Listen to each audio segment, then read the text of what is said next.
It's always a special occasion when the Mavericks have the only rookie in NBA history with 100-plus points and 60-plus field goal percentage in the playoffs. Of course, his name is Derek Lively. He's a super beast, and I think there is big-time onus on him tonight and Gafford, especially Gafford because he's not, you can see the difference when Lively's on the court. Yeah, it's for the better. When Gafford's on the court, there's a couple moments where you're kind of going, what the heck's going on here? I think the big men are going to be tested in a huge way because I just the way that they played defensively with the drop coverage stuff, when they're doing the pick and roll and Gobert's just sitting back, allowing Luka and Kyrie to dance and do whatever it is they want.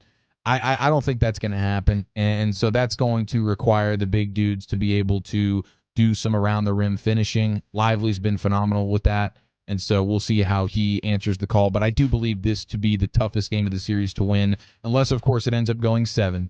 But I think this will be the toughest game in the series to win because that was an extremely tough loss for the T-Wolves, and their coach let them have it. They're talking about being tired in the postgame. I think they'll come back with a little bit of a resurgence from an energy standpoint. They'll probably make some adjustments, and this will be a bit of a grind here to go ahead and take Game 2 on the road. But my gosh, if you do it, 92% of the time, you go ahead as the victor in the series. Where, man, if the Mavericks are not going to take a lot of 3-point shots, and they only took 25 in the game the other night, they could put the Timberwolves in a world of hurt if they can hit those shots. 3-point shooting is key. A lot of these games. But the Mavericks, the way that they're able to attack the paint and get those paint points, they were 26, 27 more points in the paint than what the Timberwolves had. So, maybe not shooting the threes, but if all of a sudden those threes start to fall a little bit, then now I think that the Timberwolves, I was talking to somebody in the Mavs this morning about this, and I asked them, I said, hey, is there any chance you could see them taking Edwards off Kyrie? Because it's a bad matchup. And the response I got from that one is it was hard. This is really hard to do with their starters. And they really feel like that Conley is the only other guy to put on him. And he's dealing with that Achilles.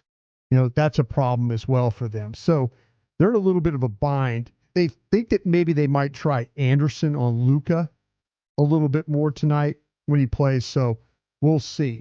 Anderson was able to knock down some shots and stuff like that. But you know what? This is they feel like they got the Timberwolves kind of right where they want them if they're going to continue to play drop coverage, and then they're going to put Edwards. They will try and wear him out with Kyrie. But the Mavs are maybe expecting a little bit of adjustment on that coverage form as well.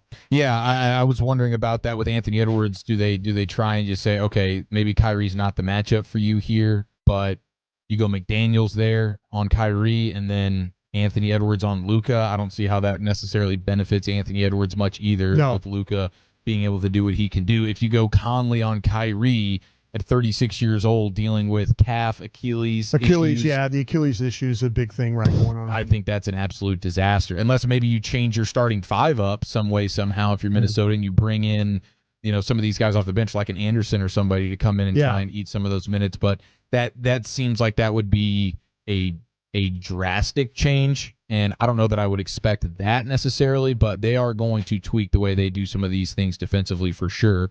And I think one of the deals is P.J. Washington in particular, and then Derek Jones Jr. being able to knock down those threes because they had open opportunities. They did, and not as a team, they did not shoot particularly well.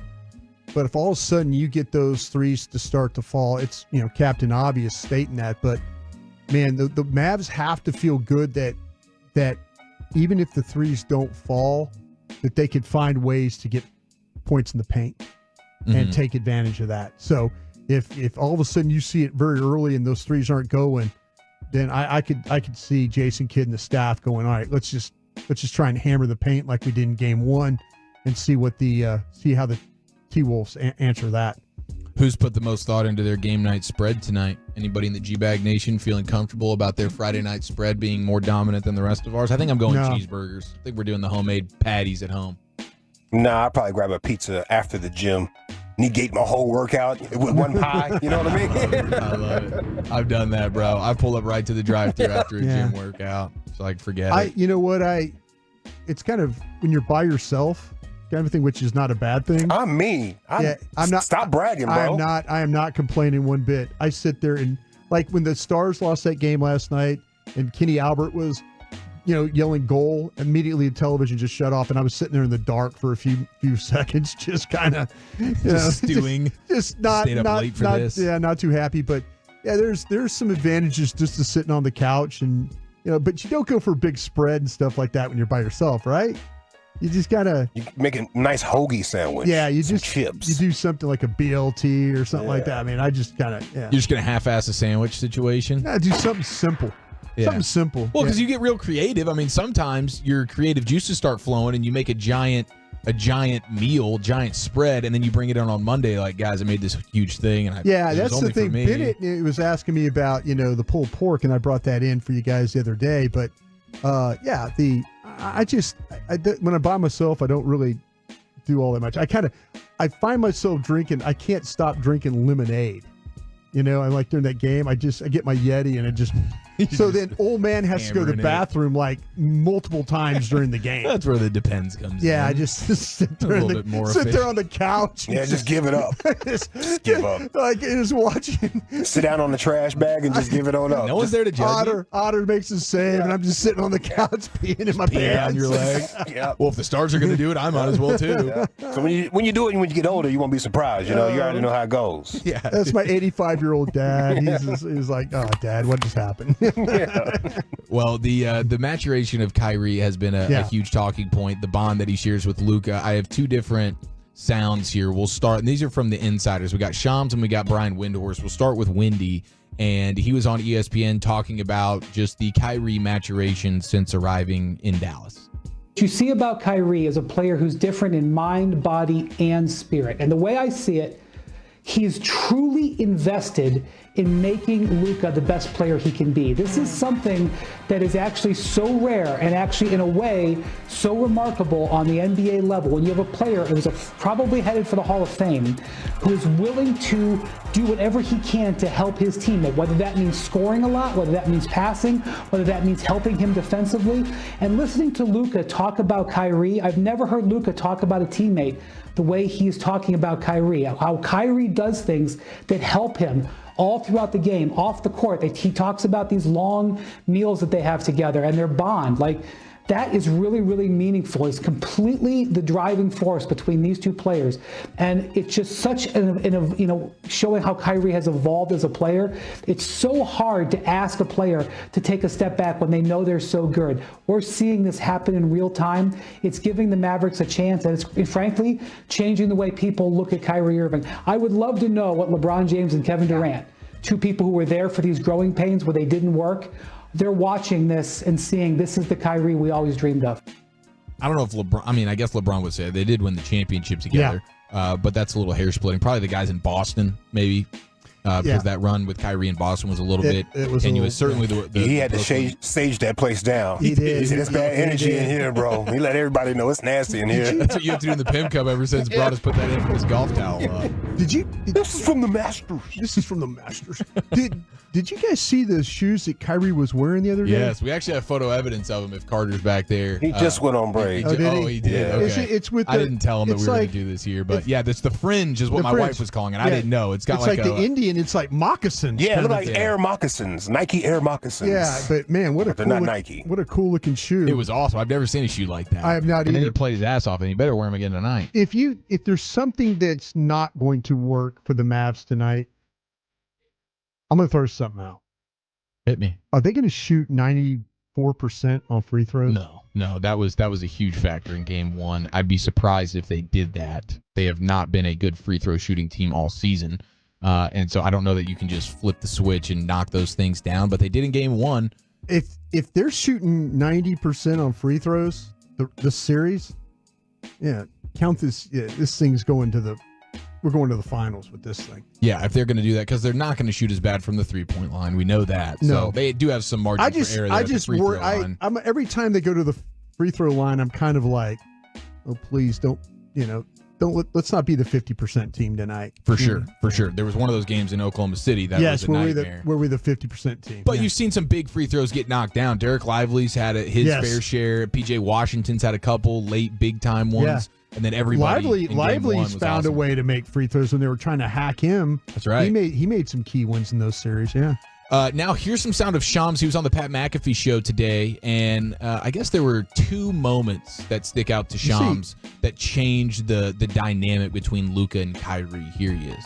There were two moments, Pat, I can shed light on that I think changed everything between Kyrie Irving and Luka Doncic. One was training camp, them all going to Abu Dhabi, spending time with each other. Another moment was Kyrie Irving actually had a spades tournament at his house in late November. The Mavericks were in town for the Lakers-Clippers game. They were there for about a week or so in L.A. And Kyrie Irving invites the entire team, everyone's family members, to his house in L.A. And they're playing spades against each other, and I think bonding with each other, spending time with Luka's family. Kyrie Irving's family was there as well. And those are the moments where we didn't hear about that a lot in Brooklyn. We didn't hear about that a lot in Cleveland. And now that Kyrie Irving, he's one of the veteran league. It's crazy. Like, you think about the playoff players that are remaining right now. Halliburton, obviously, young star. Jason Tatum, still trying to get his first ring. Minnesota, obviously, Anthony Edwards is developing as a face of the league. No respect. Luka Doncic is one of the faces of the league. Kyrie Irving has been a champion. He's been an all-star, all-NBA player. He's like the veteran, the seasoned guy that's playing right now in these finals. He's the OG. He's the vet. And he's wearing that with the badge of honor right now. Yes. And he's rising to the occasion in a way that you want and need this time of year from your studs. Is Shams and Kay Adams dating, or are they just best friends? I don't think they're actually dating. Because they were in the same room, and someone was texting him, and she goes, "Who's texting you?" Ooh. Kay Adams asked him, he goes, It's nobody. You need to mind your business. Yeah, I mean, I didn't know if they were dating, but it was one of those things. She's like, "Who's texting you now?" Wow. And it was like, it's definitely a girlfriend question. Well, and then and Kay goes, "Is that Hinge?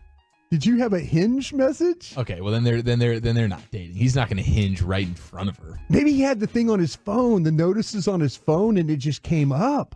Got to keep that screen face down, I guess. But I didn't know. Yeah, like the toxic people do. Yeah. I'll be right back, babe. I didn't know if they were dating or not. But I can't find my phone. She called him out on TV like, "Who's texting you?" And he's like, "Nobody. What are you doing here?" Someone in the 817 said those Kyries are the peace pipe sevens. That's what they're called? No. Oh, they're not actually called that. Yeah. The peace pipe sevens. Yeah. I like it. Good name though. I like that 817. I like it.